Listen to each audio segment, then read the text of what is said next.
بسم الله الرحمن الرحيم الحمد لله رب العالمين والصلاة والسلام على رسول الله. Alors dans notre série sur les Anbiya, sur les prophètes, aujourd'hui, comme c'est le mois de Rabi' al-Awwal, donc en l'honneur du prophète sallallahu alayhi wa sallam, on va quand même parler du prophète. Donc on va revenir à l'histoire du prophète Ibrahim, Inch'Allah, plus tard. Mais aujourd'hui, on va parler un peu de notre prophète sallallahu alayhi wa sallam. C'est très important parce que dans la vie, vous savez, les enfants, si on n'a pas de modèle, on est perdu. C'est vraiment comme ça. Il faut vraiment comprendre ça. Si vous n'avez pas de modèle, vous êtes perdu. C'est-à-dire, si tu n'as pas quelqu'un devant toi qui marche, tu es comme dans une forêt, il y a plusieurs sentiers. Quel sentier je prends? Je peux prendre n'importe quel. Mais il y a des sentiers qui mènent à des précipices. Il y a des sentiers qui mènent dans de très beaux endroits. Et il y a un sentier qui mène au paradis. Et nous, on espère, Inch'Allah, faire partie des gens qui ont réussi dans cette vie et dans l'au-delà, l'akhirah. ربنا آتنا في الدنيا حسنة وفي الآخرة حسنة وقنا عذاب النار. Et c'est pour ça le meilleur des modèles, c'est le prophète sallallahu alayhi wa sallam. Et c'est vraiment important donc de le connaître, de connaître notre messager sallallahu alayhi wa sallam. Aujourd'hui, on va parler, Inch'Allah, de sa vie en général, sans rentrer trop dans les détails, mais on va retirer les sagesses de sa vie éminente. On va pas faire très long, les enfants, donc 15 minutes, Inch'Allah. Donc, essayez d'être patient. Et une des grandes patients, une des grandes qualités du prophète sallallahu alayhi wa sallam, c'était justement sa patience. On peut citer d'abord que le prophète sallallahu alayhi wa sallam, il est né orphelin. Est-ce que vous saviez ça? Ça veut dire que quand il est né, le prophète sallallahu alayhi wa sallam, son père était déjà parti. Ça veut dire son père. Et sa mère, elle est décédée quand il avait 5 ans. Imagine. Donc nous tous, on peut se rappeler quand on était tout jeune, quand on avait 5 ans, 6 ans, tout jeune, de perdre sa mère et aussi d'avoir perdu son père, c'est une grande épreuve. Est-ce que quelqu'un sait c'est quoi une des grandes sagesses de cette épreuve? Le prophète sallallahu alayhi wa sallam qui a perdu ses deux parents. Est-ce que quelqu'un sait? Compter sur Allah. Exactement. Parce que quand une personne, elle a ses parents, souvent elle se fie à eux. J'ai peur, je vais vers mon père. J'ai faim, je vais vers ma mère.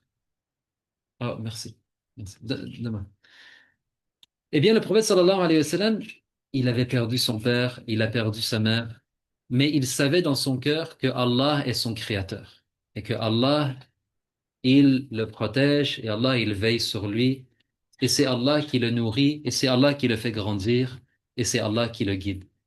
Même si le prophète sallallahu alayhi wa sallam, tout jeune, il n'avait pas tous les détails de la religion, mais il avait dans son cœur la foi. Il savait que Allah, c'est son créateur, qu'il y a un seul Dieu, que c'est le créateur de la terre et des cieux, que c'est celui qui l'a créé. Et il demandait à Allah de le guider, toujours, toujours. Et lorsqu'il a grandi, il aimait s'isoler. Vous savez, le prophète sallallahu alayhi wa sallam, il aimait être seul. Pourquoi être seul? Parce que souvent, en compagnie des gens, c'est une grande perte de temps. On est avec les gens, mais il n'y a rien qui se passe. On reste 4, 5 heures avec les gens et il s'est rien passé. On est juste fatigué. On est juste fatigué. Mais avec le prophète sallallahu alayhi wa sallam, lui, il aimait être seul parce que lorsqu'il était seul, il aimait méditer. Il aimait penser à la création et il demandait à Allah de le guider. Sauter. Moussa et Aïssa, Moussa et Aïssa, Moussa et Aïssa, s'il vous plaît. Le prophète sallallahu alayhi wa sallam, il a grandi, on a dit, étape par étape, il était d'abord avec sa mère et puis il a été avec une dame qui s'appelait Halima Sa'diya qui s'est occupée de lui avec son mari et le frère de lait du prophète sallallahu alayhi wa sallam au désert. Il a grandi et puis le prophète il est revenu à sa mère un certain temps mais elle est décédée et puis il est allé vers son grand-père mais rapidement lui aussi il est mort. Il avait environ 100 ans, même plus que 100 ans. Le prophète sallallahu alayhi wa sallam, il avait alors que 8 ans. Qui l'a alors accueilli? Son- Son oncle Abu Talib, qui est le père de qui? De quel grand compagnon? Ali. Ali ibn Abi Talib, exactement. Ali, le fils de Abu Talib. Mais Ali, il était beaucoup plus jeune que le prophète sallallahu alayhi wa sallam. Je pourrais faire le calcul, mais il est né après. Il est né après. Euh, le prophète sallallahu alayhi wa sallam, il a grandi dans la maison de Abu Talib, son oncle, et son oncle l'a pris comme un fils. Ça veut dire qu'il s'est occupé de lui comme un fils. Et le prophète sallallahu alayhi wa sallam, par la suite, il a grandi, il s'est marié avec une dame qui s'appelait comment? Ali. Khadija.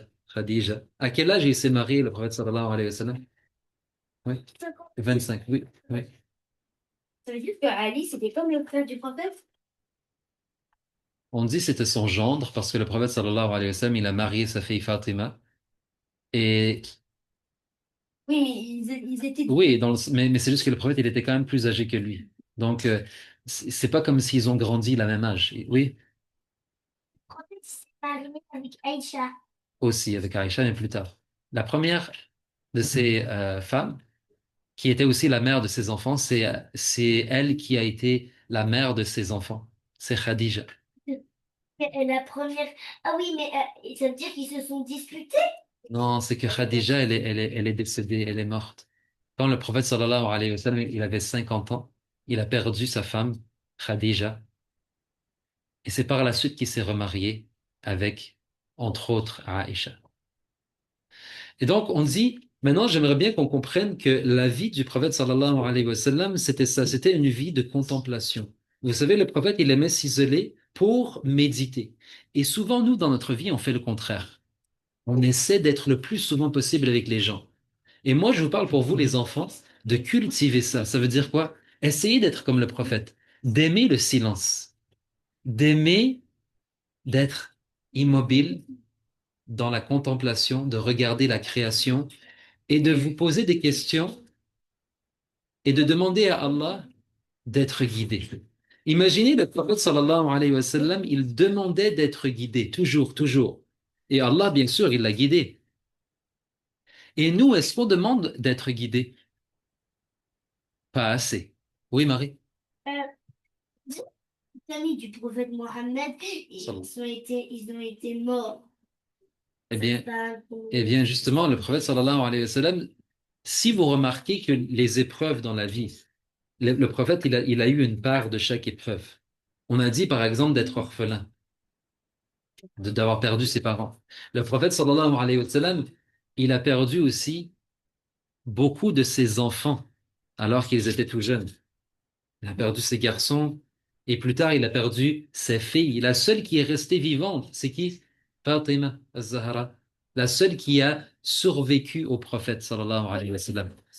Ben, ça veut dire elle est restée vivante durant toute la vie du prophète sallallahu alayhi wa sallam, et c'est seulement après le prophète qu'elle aussi elle est décédée.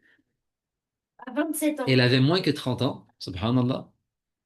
Et malgré tout, c'est la meilleure de cette nation, imaginez. Ça veut dire être le meilleur aussi, on apprend ça, être le meilleur, c'est pas relié à l'âge. Pour être le meilleur, il faut pas nécessairement vivre très longtemps.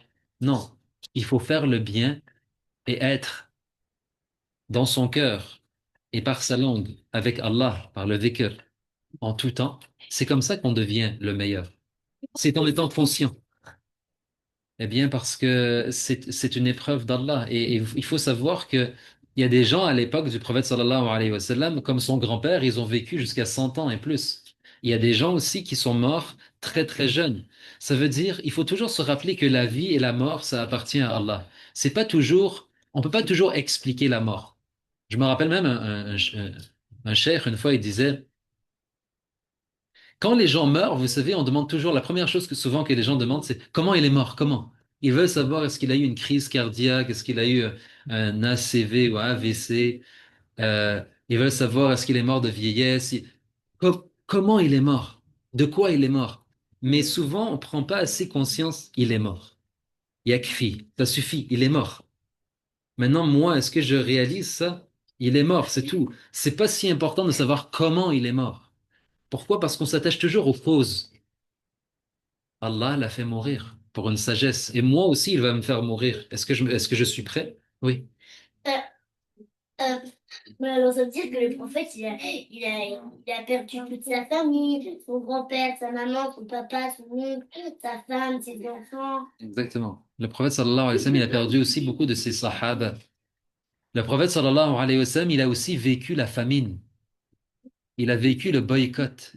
Dans son époque, lorsqu'il a commencé à appeler les gens à l'islam, à croire en Allah, à un certain point, les gens de Quraysh, ceux qui ne croyaient pas, ils ont dit, vous ne donnez plus à manger, vous ne vendez plus. Si un musulman il vient pour vous acheter quelque chose, même s'il vous donne beaucoup d'argent, vous lui vendez pas, vous les isolez.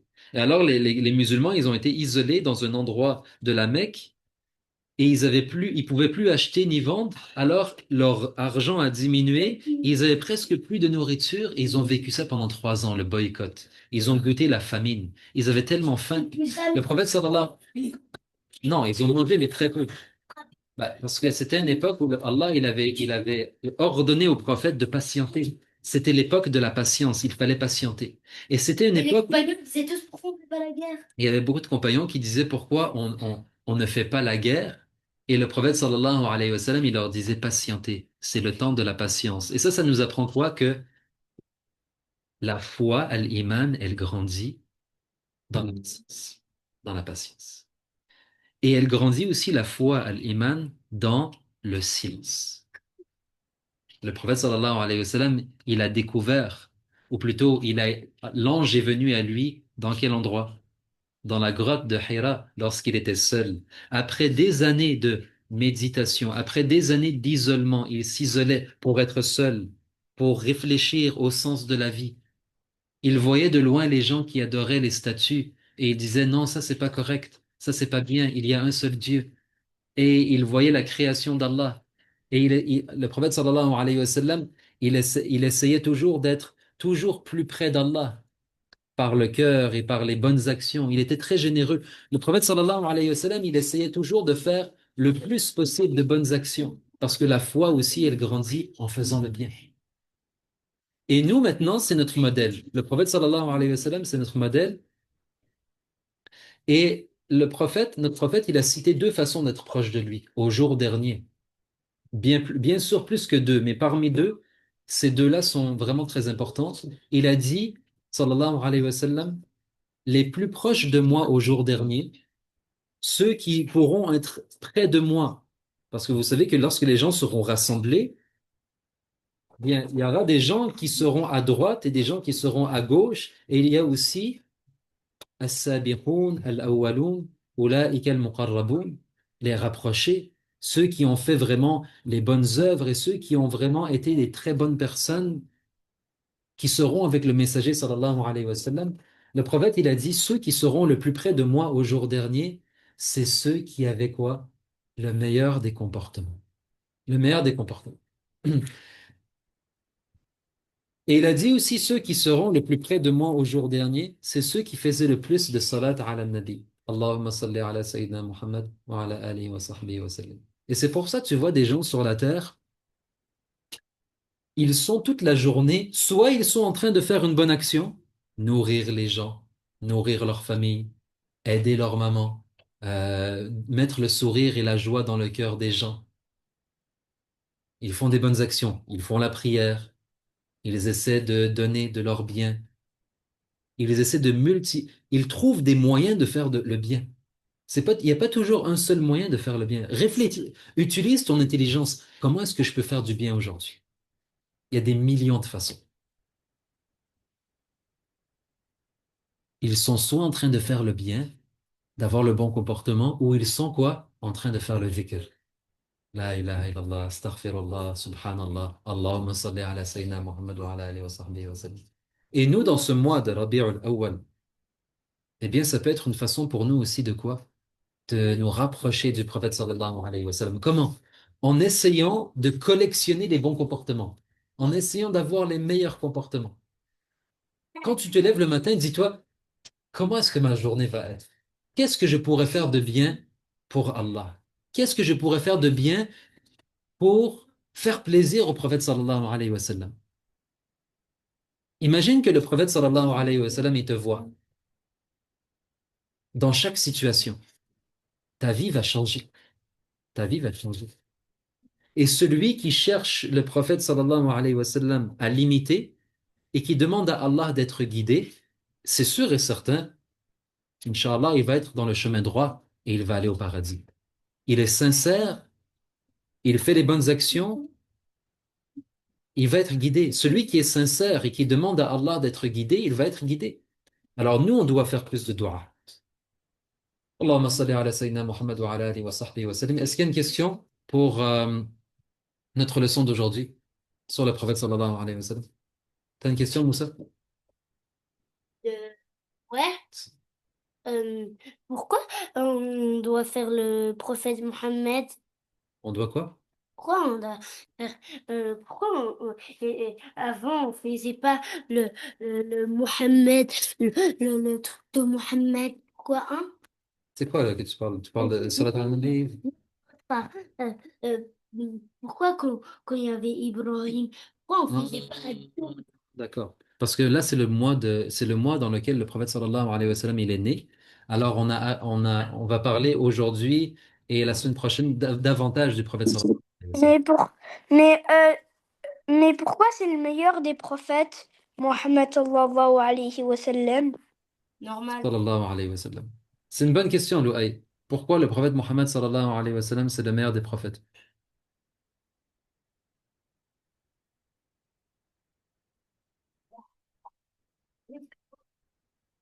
Inch'Allah, je vais réfléchir à cette question pour donner une meilleure réponse. Inch'Allah, la semaine prochaine, je vais te parler pourquoi c'est le meilleur des prophètes.